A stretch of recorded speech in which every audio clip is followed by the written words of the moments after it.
had an older lady tell me, she's, I think, just past 40, and her husband, I think, is like in his late 30s, like so maybe like 41 and 39. They've been married for a while. I was talking with her about some problems we were having in our marriage, and she said, Joyce, what it sounds like to me is that your issue is that you are married to a real man, and a real man is not going to be ruled by a woman. And that hit me like a ton of bricks, and it immediately came to my mind when I was reading this excerpt. When she says, don't go down the path of expressing criticism, disapproval, and an ultimate lack of acceptance for your husband because it may cause rebellion, she's telling the truth. A real man is not going to allow himself to be a pushover to the woman he has chosen.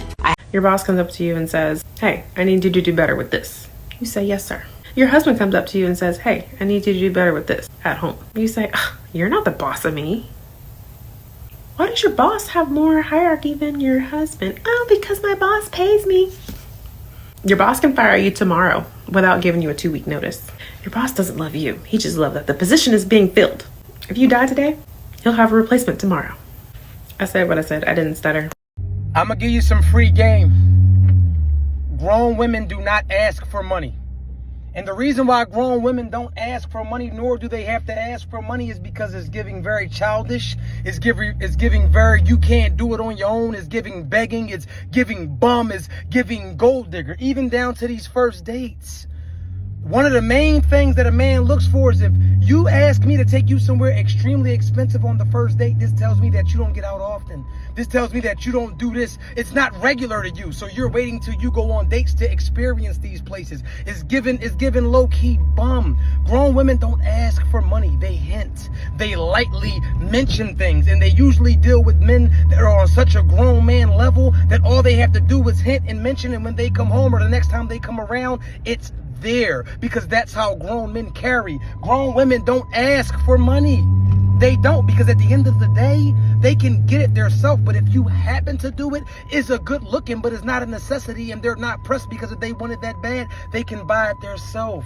A lot of y'all don't get the money out of men because y'all come off as beggars. So it's like, if you want me to buy this, give me some pussy, then it's a fair exchange, no robbery. It's coming off as if I could pay you for your sexual favors or your time.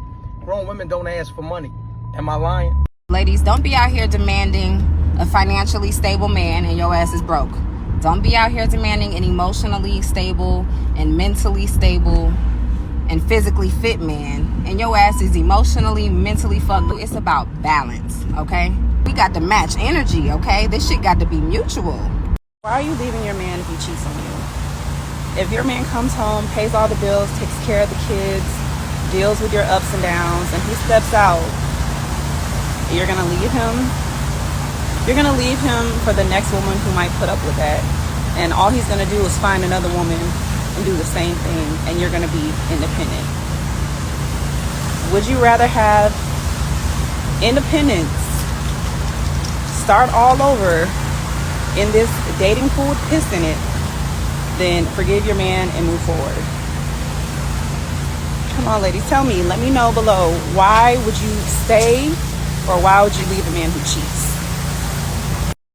Don't you be out here wifing no woman who can't listen to you, who can't be told nothing, who can't receive constructive criticism. Don't be with this woman, man. Don't you dare be wifing no woman like that, man. Look, refrain from the woman who can't obey you, who refuses to obey you. And yes, I said obey. Obey means to be in agreement, to go in the same direction as, okay? To comply, to grant a wish or a request, all right? And you need a woman that will do that. Look, let me tell you something. You need to be with a woman who is so humble, understanding, kind, and caring and loving that she can't wait to surrender to you, okay? Because to be honest, a wise woman is only going to choose a good man anyway. So if a woman is with a good man and she can't listen, well, she really shouldn't have been on his radar in the first place. She shouldn't have been nowhere near that man, because that man is so serious about himself that he ain't playing with nobody. You see what I'm saying? You want a woman that can comply, a woman that can obey, a woman that can surrender, who can be humble, can submit, who can agree, who can be in sync, who can harmonize. If you don't, man, you asking for trouble. Okay? Get rid of them women that call you boy. Boy, bye. Boy, please. Boy, gone. You better stay the farthest away from them women. for real, because they don't talk to their boss like that. They don't talk to their daddy and God like that, but they talk to you like that because they don't think that you're a man. They don't think that you're respectable. Okay? And so they'll address you as everything but that. Stay away from them. I don't like how it is now, because it's like everybody is dating for something. Nobody's dating genuinely because they want to get to know somebody and build a future with them. It's like, no, do you got money? Can you buy me this? Can you buy me that? And it's just like, can you go make your own money, bum? First of all, so that you can date who you really want to date. Because at the end of the day, you don't waste all that time trying to find somebody to finance you when you could have been financing yourself. Ooh, right. Putting that energy into yourself. How you know when your partner is cheating is simply there's a change in behavior. We all have a baseline temperament. This is how angry we get in situations. This is how calm we are. This is how patient we are. The new person is coming into our life. Now, anything novel and new is going to cause a change in our behavior.